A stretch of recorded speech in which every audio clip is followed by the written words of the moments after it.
Olá, queridos alunos, estamos aqui para mais uma vez com uma aula de história, hoje com um assunto muito interessante, que são as fontes históricas.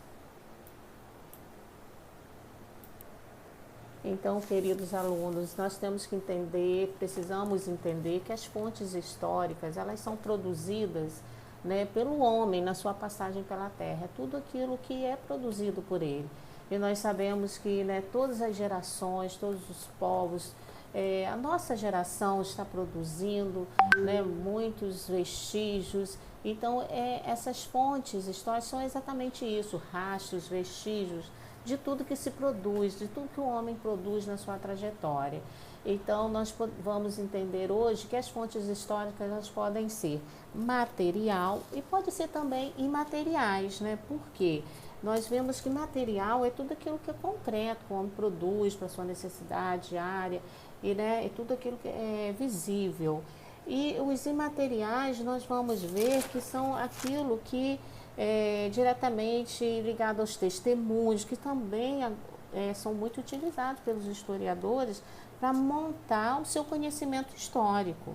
Né? Através, muitas vezes, dessas fontes imateriais, se consegue saber muito do que se passou num determinado estudo, né, que está sendo montado por esse profissional.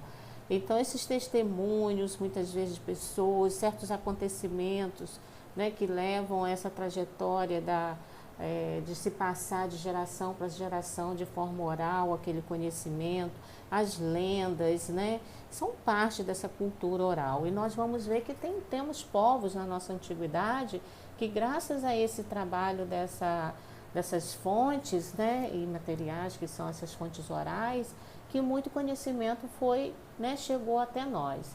E o historiador, ele é esse profissional tão importante dentro desse contexto. Ele vai agir de forma, né,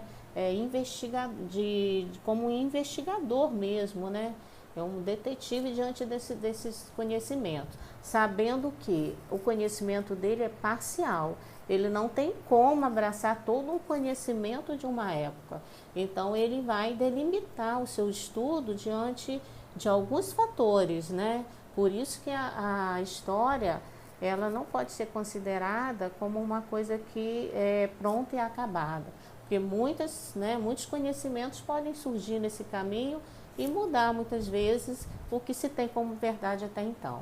Voltando lá, então as fontes materiais são aquelas que a gente vai ver, são as esculturas, as pinturas, né? São coisas que nós vamos visualizar, nós podemos tocar, então é uma forma mesmo de se perceber essa matéria. Então, seguindo, nós vamos ver adiante que essa importância desse historiador diante desse contexto aí, e que ele também não trabalha sozinho. Essa parte do slide aí vem assim, confirmando o que nós acabamos de falar, que essas fontes históricas, né, materiais, esses vestígios, eles são concretos, né, construções, diretamente ligadas ao que o homem vai produzindo, né, no decorrer do tempo. E que a parte, né, do imaterial aí está ligada a essa transmissão do conhecimento de forma oral. Então, onde vai se resguardando boa parte do conhecimento.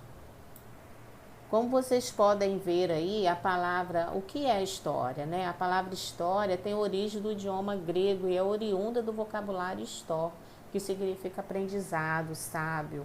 Sendo assim, faz referência ao conhecimento obtido a partir da investigação e do estudo. Aí já resume bem o que é o papel desse historiador e a importância, né, da história.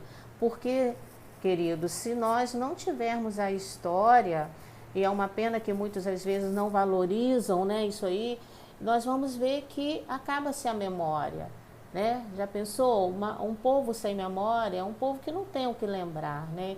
E infelizmente a gente está vendo muito isso, né? Vendo que as pessoas não valorizam muitas vezes um prédio histórico, né? Monumentos, coisas que têm toda uma carga de conhecimento e de fatores que vai trazer a memória daquele lugar, daquele povo, né? Então a história é essa ciência, então que vai estudar as ações humanas ao longo do tempo, e o trabalho do historiador é tão importante para isso.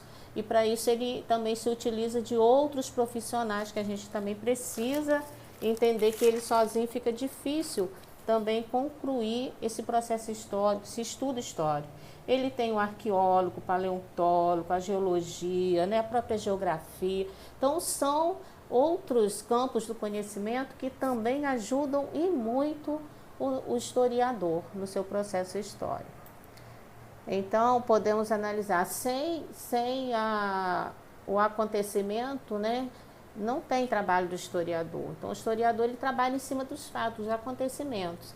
E como a gente vai vendo, ele é um trabalho bastante instigante, como está dizendo aí no slide, e ele tem a função de interpretar esses fatos. Então, por isso é tão importante a gente também entendermos que o historiador ele vai analisar um fato numa época que ele não viveu. Ele vai trazer aquele conhecimento dentro de um contexto pessoal dele, do que, né, ele está analisando. Então, por isso que nós podemos dizer que muitas vezes a história ela não é uma verdade absoluta, né? Então, por isso que nós falamos atrás que é um estudo parcial daquilo que ele vai, né, buscar analisar.